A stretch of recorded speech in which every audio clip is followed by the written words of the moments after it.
باب 9۔ پھر اس نے جاتے وقت ایک شخص کو دیکھا جو جنم کا اندھا تھا، اور اس کے شاگردوں نے اس سے پوچھا کہ اے ربی، کس نے گناہ کیا تھا جو یہ اندھا پیدا ہوا، اس شخص نے یا اس کے ماں باپ نے؟ یسوع نے جواب دیا کہ نہ اس نے گناہ کیا تھا نہ اس کے ماں باپ نے، بلکہ یہ اس لیے ہوا کہ خدا کے کام اس میں ظاہر ہوں۔ جس نے مجھے بھیجا ہے ہمیں اس کے کام دن ہی دن کو کرنا ضرور ہے۔ وہ رات آنے والی ہے جس میں کوئی شخص کام نہیں کر سکتا۔ جب تک میں دنیا میں ہوں، دنیا کا نور ہوں۔ یہ کہہ کر اس نے زمین پر تھوکا اور تھوک سے مٹی سانی، اور وہ مٹی اندھے کی آنکھوں پر لگا کر اس سے کہا، جا شلوخ، جس کا ترجمہ بھیجا ہوا ہے کہ حوض میں دھو لے۔ پس اس نے جا کر دھویا اور بینا ہو کر واپس آیا۔ پس پڑوسی اور جن جن لوگوں نے پہلے اس کو بھیک مانگتے دیکھا تھا کہنے لگے، کیا یہ وہ نہیں جو بیٹھا بھیک مانگنا کرتا تھا؟ بعض نے کہا، یہ وہی ہے۔ اوروں نے کہا، نہیں، لیکن کوئی اس کا ہم شکل ہے۔ اس نے کہا، میں وہی ہوں۔ پس وہ اس سے کہنے لگے، پھر تیری آنکھیں کیوں کر کھل گئیں؟ اس نے جواب دیا کہ اس شخص نے جس کا نام یسوع ہے مٹی سانیوں اور میری آنکھوں پر لگا کر مجھ سے کہا، شلوخ میں جا کر دھو لے۔ پس میں گیا اور دھو کر بینا ہو گیا۔ انہوں نے اس سے کہا، وہ کہاں ہے؟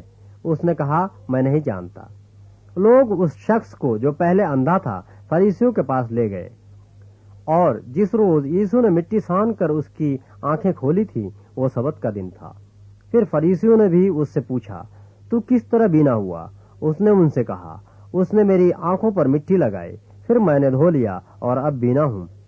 پس بعض فریسی کہنے لگے، یہ آدمی خدا کی طرف سے نہیں، کیونکہ سبت کے دن کو نہیں مانتا۔ مگر بعض نے کہا کہ گنہگار آدمی کیوں کر ایسے معجزے دکھا سکتا ہے؟ پس ان میں اختلاف ہوا۔ انہوں نے پھر اس اندھے سے کہا کہ اس نے جو تیری آنکھیں کھولیں تو اس کے حق میں کیا کہتا ہے؟ اس نے کہا، وہ نبی ہے۔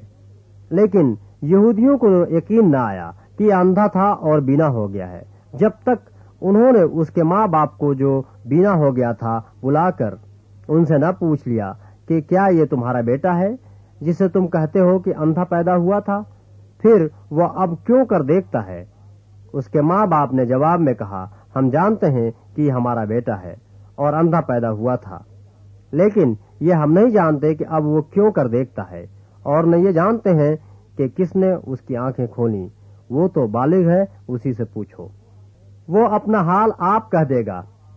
یہ اس کے ماں باپ نے یہودیوں کے ڈر سے کہا، کیونکہ یہودی ایکا کر چکے تھے کہ اگر کوئی اس کے مسیح ہونے کا اقرار کرے تو عبادت خانے سے خارج کیا جائے۔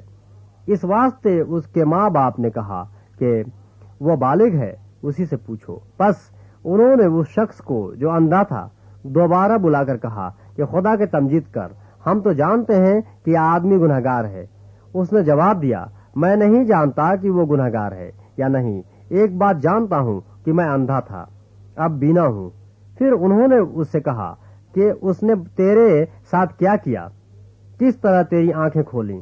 اس نے انہیں جواب دیا، میں تو تم سے کہہ چکا اور تم نے نہ سنا، دوبارہ کیوں سننا چاہتے ہو؟ کیا تم بھی اس کے شاگرد ہونا چاہتے ہو؟ وہ اسے برا بھلا کہہ کر کہنے لگے کہ تو ہی اس کا شاگرد ہے، ہم تو موسیٰ کے شاگرد ہیں۔ ہم جانتے ہیں کہ خدا نے موسیٰ کے ساتھ کلام کیا ہے، مگر اس شخص کو نہیں جانتے کہ کہاں کا ہے۔ اس آدمی نے جواب میں ان سے کہا، یہ تو تعجب کی بات ہے کہ تم نہیں جانتے کہ وہ کہاں کا ہے، حالانکہ اس نے میری آنکھیں کھولیں۔ ہم جانتے ہیں کہ خدا گنہگاروں کی نہیں سنتا، لیکن اگر کوئی خدا پرست ہو اور اس کی مرضی پر چلے تو وہ اس کی سنتا ہے۔ دنیا کے شروع سے کبھی سننے میں نہیں آیا کہ کسی نے جنم کے اندھے کی آنکھیں کھولی ہیں۔ اگر یہ شخص خدا کی طرف سے نہ ہوتا تو کچھ نہ کر سکتا۔ انہوں نے جواب میں اس سے کہا، تو بالکل گناہوں میں پیدا ہوا تو ہم کو کیا سکھاتا ہے؟ اور انہوں نے اسے باہر نکال دیا۔ یسوع نے سنا کہ انہوں نے اسے باہر نکال دیا، اور جب اس سے ملا تو کہا، کیا تو خدا کے بیٹے پر ایمان لاتا ہے؟ اس نے جواب میں کہا، اے خداوند، وہ کون ہے کہ میں اس پر ایمان لاؤں؟ یسوع نے اس سے کہا، تو نے تو اسے دیکھا ہے، اور جو تجھ سے باتیں کرتا ہے وہی ہے۔ اس نے کہا، اے خداوند،